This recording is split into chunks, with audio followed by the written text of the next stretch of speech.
Olá, muito bem-vindos mais uma vez ao Metrópolis Entrevista e a minha convidada hoje é muito especial. Deputada federal Joênia Wapichana.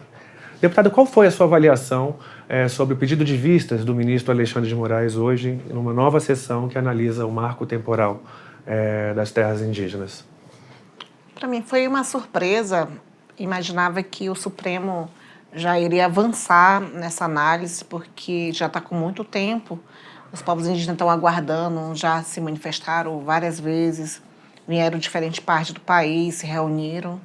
Mas eu creio que, pela justificativa que foi publicada, que deveria ter a presença de ministros fundamentais, até considero realmente importante que haja a presença de todos. Mas, para nós, há uma expectativa muito grande de pôr fim, de uma vez para sempre, digamos assim, sobre essa tese do marco temporal, que é totalmente absurda, inconstitucional. Ela retrocede toda a conquista que os povos indígenas tiveram. Então, eu creio que o Supremo, quanto mais demorar, mais cria expectativa de conflitos e disputas sobre as terras indígenas. O relator dessa ação no Supremo Tribunal Federal, o ministro Edson Fachin, ele rechaçou o marco legal, ele deu uma sinalização ali que ficará junto com a causa dos povos originários. A senhora, na sua avaliação, foi um bom termômetro? O que a senhora avalia dentro do Supremo? O Supremo vai acompanhar realmente a reivindicação da população indígena? Eu espero que acompanhe o voto do relator. O voto do relator sempre é o esperado, digamos assim, porque ele que teve mais tempo de se debruçar numa análise técnica do processo, de verificar os impactos e principalmente da aplicabilidade da Constituição. Então, se o voto do relator ele vai contra o marco temporal, a perspectiva nossa, a tendência é que os demais ministros sigam o voto do relator. Havia uma expectativa de que o Congresso, que o Supremo Tribunal Federal, digamos assim, empurrasse com a barriga essa análise dessa ação até que o Congresso começasse a analisar aquele projeto que trata, querendo ou não, no fim das contas, da mesma questão. A senhora, a população indígena prefere que a questão seja resolvida no Supremo Tribunal Federal ou aqui no Congresso Nacional? A expectativa é que o Supremo botasse o ponto final no marco temporal, porque a gente já viu a reação tumultuada que teve na Comissão de Constituição e Justiça, que não se debruçou tecnicamente, preferiu ter justificativas ideológicas, até mesmo de base do governo Bolsonaro, que é contra a demarcação de terras indígenas. Então, a gente viu naquele momento a Câmara se posicionando pelo marco temporal que, ao meu ver, ela é totalmente inconstitucional e o procedimento que foi adotado pela Câmara em acatar um PL que altera a Constituição Federal é totalmente incompreensível, absurda e é um erro de procedimento legislativo. Então, a expectativa é que o Supremo decida e bote um ponto final nessa tese absurda. Por falar em presidente Bolsonaro, ele recentemente deu uma declaração dizendo que se essa ação fosse vetada pelo Supremo Tribunal Federal, que poderia ter aumento de preços de alimentos, enfim, ele fez uma série de ponderações sobre o marco temporal. A senhora acredita que isso foi um terrorismo? Sim, foi uma chantagem absurda. É um presidente sem noção, é um presidente que acaba de declarar a incompetência dele na administração do país. O fato de ele colocar uma questão da economia, o fracasso em programas e ações para fazer com que essa economia do país reverta a situação que nós estamos passando hoje, em relação a culpar os povos indígenas, é admitir a incompetência dele na gestão do país. Uhum.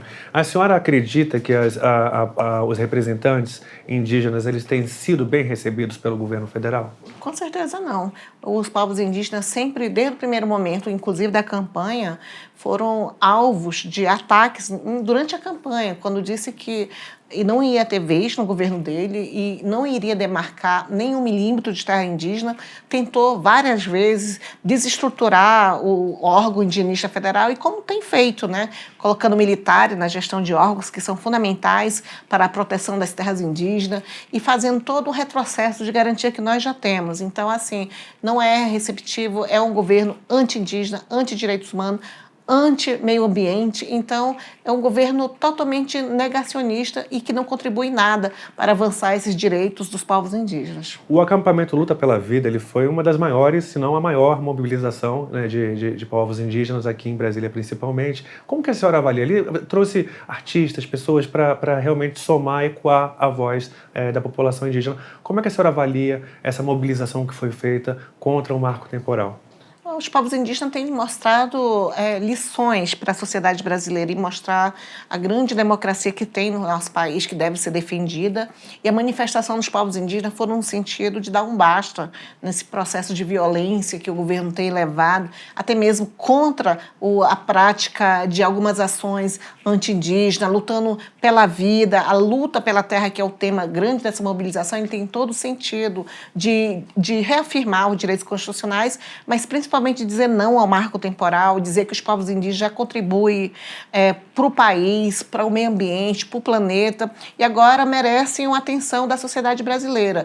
Quando você fala que teve diversos apoios da sociedade, porque ela não é simplesmente uma causa dos povos indígenas, é uma causa de humanidade. É um sentido que a gente deveria estar protegendo quem tem essa diversidade cultural. A grande riqueza do país, que são os povos indígenas, e suas terras deveriam ter uma atenção prioritária.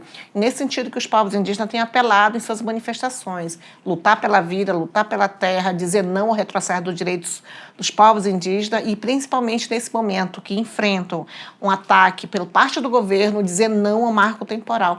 Então, essa mensagem, creio que foi dada pela participação de mais de 6 mil indígenas que vieram de 27 estados, mostraram que existe uma diversidade que precisa, sim, de uma atenção, tanto nacional, mas internacional, porque o que nós estamos vendo aqui é a defesa da vida. Deputada, houve relatos de violências, de violações e até de agressões ali na segunda Marcha Nacional das Mulheres Indígenas. A senhora acredita que o discurso do presidente da República ele estimula esse tipo de ação, esse tipo de enfrentamento por parte de polícia, por parte da população? Enfim, a senhora acredita que isso potencializa esse calor da discussão ali?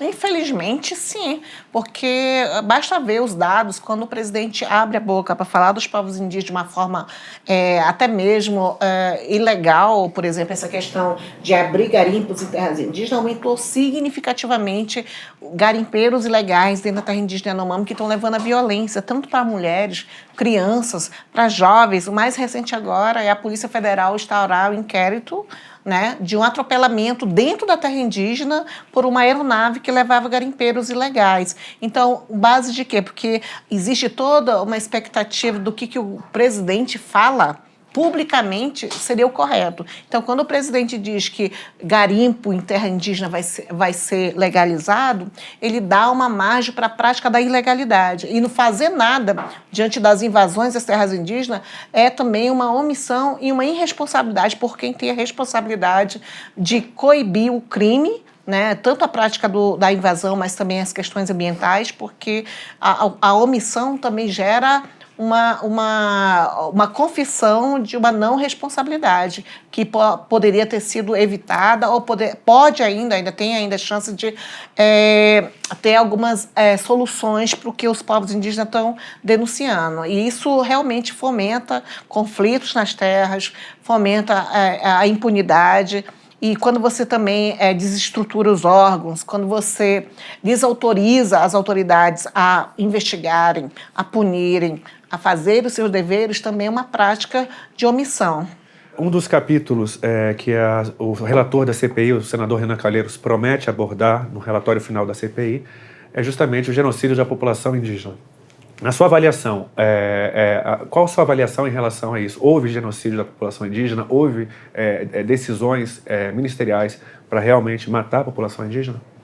Lá as decisões demoraram a ser tomadas e, inclusive, ainda não se tem ainda uma resposta à altura de toda a demanda que os povos indígenas já apresentaram. Desde o primeiro momento que chegou o Covid-19 aqui no Brasil, a Frente Parlamentar Mista em Defesa dos povos indígenas teve o cuidado de ouvir as demandas dos povos indígenas e apresentar isso na forma de um projeto-lei. Nós chamamos o governo, a CESAI, o Ministério da Saúde, e colocamos de uma forma direta que era necessário um plano de enfrentamento específico aos povos indígenas. E demorou isso. Mesmo com o projeto-lei, houve a demora, houve a falta de cuidados que deveriam ter, principalmente em questão da invasão de terras indígenas, da necessidade de um atendimento rápido, porque os povos indígenas vivem em áreas remotas, principalmente na Amazônia, e mesmo com todo o cuidado que se teve, a lei, que é hoje a lei, a 1421, qual eu fui relatora, o governo sempre teve a má vontade de implementação. Foi necessário entrar no Supremo Tribunal Federal, como a DPF, que é a 709, forçar o governo a agir. Então, a gente tem uma clareza da omissão dele e da má vontade. E mesmo com a DPF 709, ainda existe muita resistência na aplicação. E isso foi levado à comissão da CPI, da Frente Parlamentar, eu recebi muitas denúncias, a questão do incentivo do kit Covid, como o uso da cloroquina, principalmente na área Yanomami, algumas partes de Roraima também, denúncias de falta de medicações em alguma parte, a questão das fake news, principalmente que não foram combatidas, principalmente em relação a algumas aldeias indígenas, por várias pessoas, né, que diziam que não era para tomar a vacina. Então, até hoje, ainda existe alguma prática desse tipo. Então, essas informações, essas denúncias foram levadas à CPI e a gente espera que haja uma apuração e recomendações relacionadas aos povos indígenas. Fora a distribuição de medicamentos sem eficácia comprovada, a cloroquina, né? O kit Covid que eu falei. Foi muito forte isso, deputada? Sim, teve, inclusive, documentados, assinados, documentos que nós apresentamos à CPI, né? E cabe à CPI agora se debruçar numa análise, né, sobre esses documentos. Nessa questão da CPI ainda, a senhora pretende ingressar com alguma sugestão ao senador Renan Calheiros para a finalização desse relatório? Se sim, qual o ponto específico que a senhora vai pedir para que o senador Renan Calheiros sublinhe nesse relatório? Então, a gente já viu, já encaminhou, inclusive, esse dossiê com recomendações, né? Então, a expectativa, inclusive, foi passada na CPI, mas como agora está terminando, né?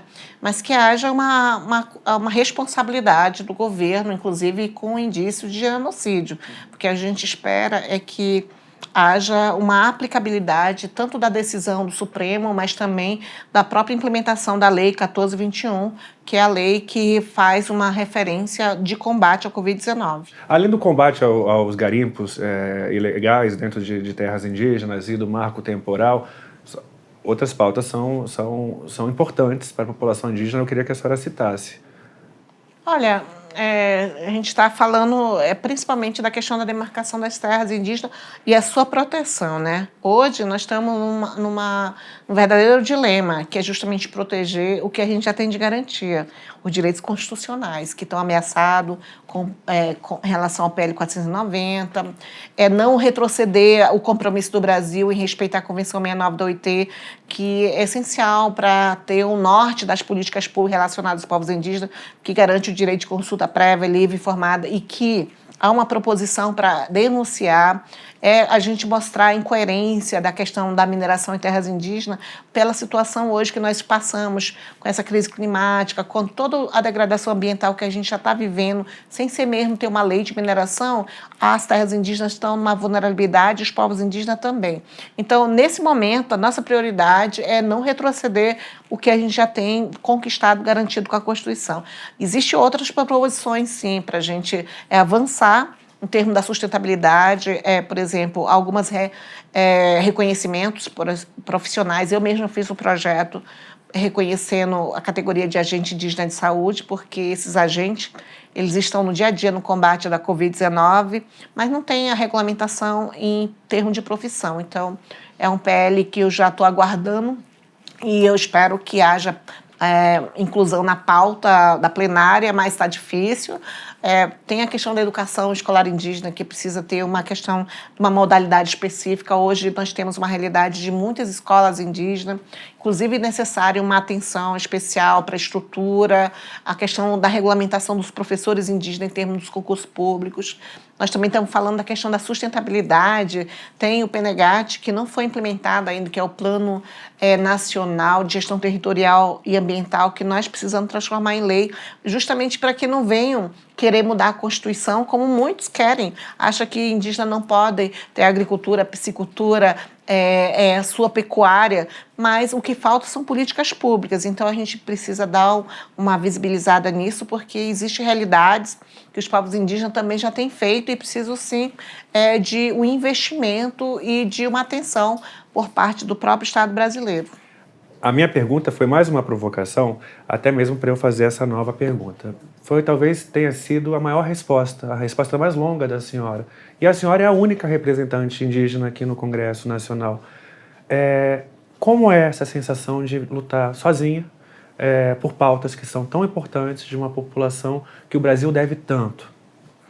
Olha, desde o primeiro momento eu sabia para onde eu estava vindo, né? Então, eu sempre tenho dito que o fato de eu furar essa bolha que não deixava os povos indígenas terem um assento é somente o primeiro passo de vir outros indígenas a ocuparem.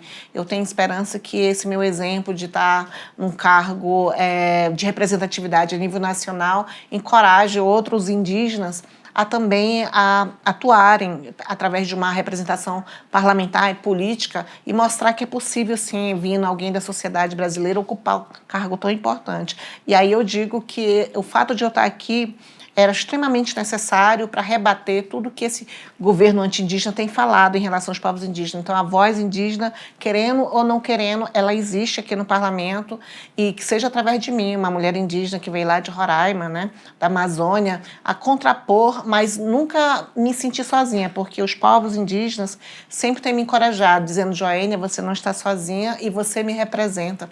Então, essa voz que diz assim que você não é só de Roraima, mas você é a voz dos povos indígenas no Brasil, me encorajam a lutar sempre.